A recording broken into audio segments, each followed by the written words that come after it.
Hello everyone and welcome back. Today we are talking about the final judging day for the top 7 of Miss South Africa 2023. It is very exciting and I can't wait to share my thoughts with you. Now for the intros, Anke was up first, and I must say that Anke has made a huge improvement from the top 30 judging day. We have seen immense growth from Anke, and she's even grown on me, and I didn't really used to like her.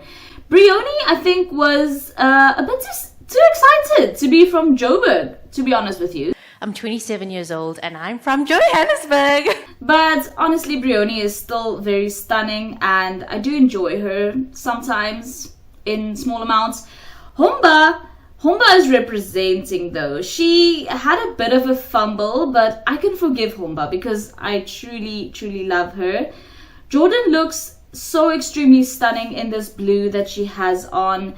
Melissa definitely has the star power. I mean, this woman is a born speaker. I love her. Nande also did very good in her intro. I definitely think Nande is a major player this year. Natasha wore a stunning outfit. To me, Natasha is just our full package queen. There is no ifs or buts about it. For the swimsuit competition, Anke, oh my goodness, obviously she has a very athletic, toned and strong body. She didn't do bad, and I must say her walk now is a huge improvement from day one when we first saw them walking. Bryoni cut the cut of her swimsuit, guys. We must talk about this. It was not the most flattering on her, to be honest with you. I also felt like she was, hunched forward a bit, which wasn't very flattering for her either. Homba is our sport queen, and obviously she came out swinging. Her legs were perfect. But I do feel like she needs to control her arms and her hands better. I feel like her legs gave supermodel and her arms and her hands gave, well, I'm not really sure what to do here.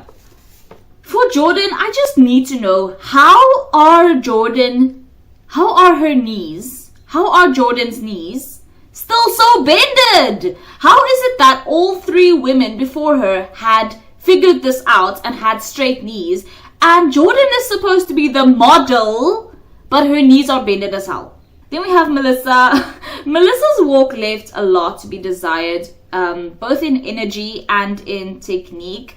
Perhaps it is true what a lot of people have been saying, that Crown Chasers really took her sparkle away. Nande was a bit stiff, to be honest with you, but Nande still has potential. I think the stiffness comes from the fact that, she's also a model like Jordan, and there is a certain way that models have to walk, but she still has a lot of potential, at least. Then we have Natasha, lastly. I know a lot of people don't like Natasha's bouncy walk, but I like her bouncy walk, okay? She is stunning and confident, and I like the way Natasha performs when she walks. Then we had the interviews. Anke's interview was very conversational. I think it is appropriate for interview to be very conversational. The format for answering questions in interview is not exactly the same as on-stage Q&A. I think during this interview, she did show more of her serious side as opposed to the top 12 interview where she was very jokey, overly so. And lastly, we found out that Anke can sing very well, actually.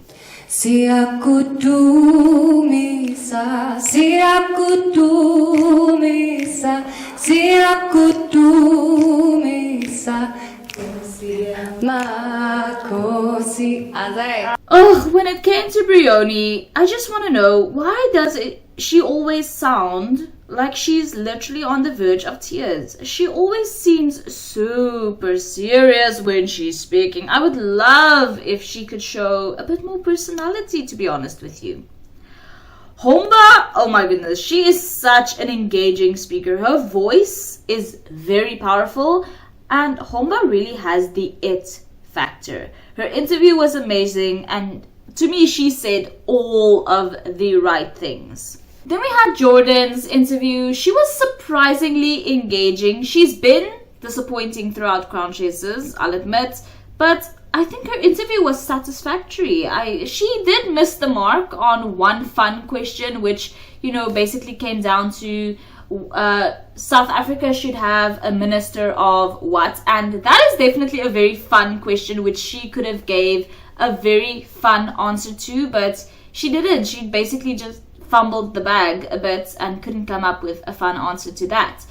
You can be as creative as you want with this one. Okay. How would you complete this sentence?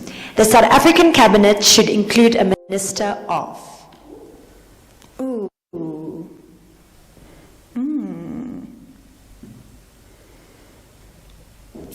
Goodness, Leandia, I actually just don't know how to answer that. I'm like, which one would I pick? Nande, oh my goodness, guys, we have to talk about the camera also, because the camera cut out so much during Nande's interview, but at least the audio was still there. She talked about, you know, how people on the internet are calling her a dark horse, and how she sort of insinuated that she didn't like it, sort of like it is an insult. And being a dark horse, being labeled a dark horse, is a compliment. It's not an insult.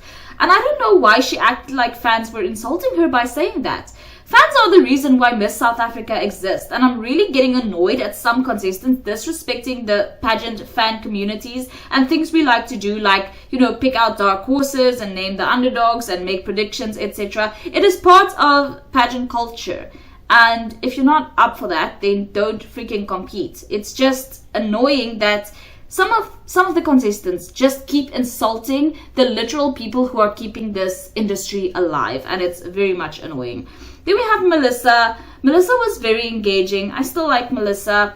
Natasha, lastly, she did amazing. Okay, she got the same question that Jordan fumbled, and she did great. You know, she was a bit heavy. To be honest with you, Natasha is a bit heavy on the self-tan though. This is something that I've noticed. It's gradually giving less sun-kissed and more narky. I don't know. She's the most ready and full package contestant this year. But yeah, she needs to lay off the self-tan a little bit. So yeah, guys, those were my thoughts on the final judging day this year. Of course, we had our beautiful reigning Miss Universe, Arbany Gabriel, also on the judging panel, or Arbany Nola, as she likes to be called. I thoroughly enjoyed seeing her. She looked super beautiful, super glamorous, you know, graceful, all of that. I love that Miss South Africa is bringing Miss Universe to South Africa every single year. And you know what?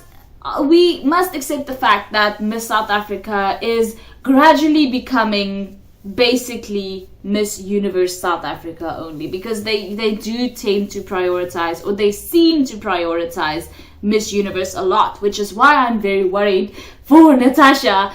If not Natasha, I really, really enjoy Homba. For me, Homba has just shown such growth.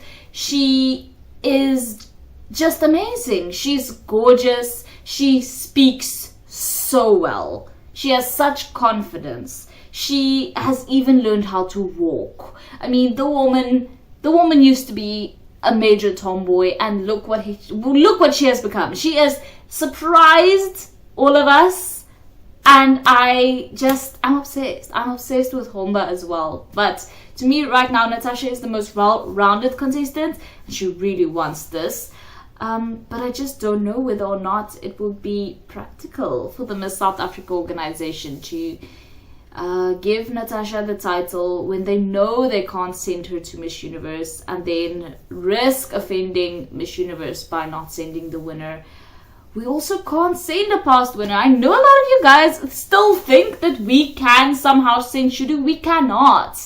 And only once, the winner of this year. She said so herself. She wants each and every country, or each and every organization that holds the Miss Universe license, to hold a pageant each and every year, and only the winner of that pageant can go to Miss Universe. So the winner of Miss South Africa this year will have to go to Miss Universe. I do not know how that will work if it is Natasha. Perhaps a special dispensation can be made by Anne, but then again, all of the other countries will want this as well. And then we are going to just keep seeing the same faces at Miss Universe, and I cannot have that. I will not allow it. It's just, we can't have that. We can't have that. Miss Universe is a once in a lifetime thing.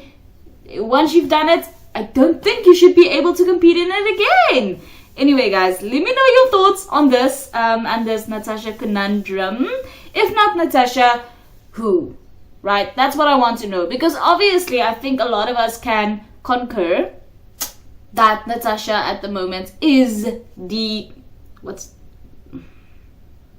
the hell is this? Is the... It's still there. Most full package contestant. Let me know what you guys think about this, because my heart truly breaks for Natasha this year. Thank you guys so much for watching. If you haven't already, please subscribe, and I'll see you in the next one. Bye!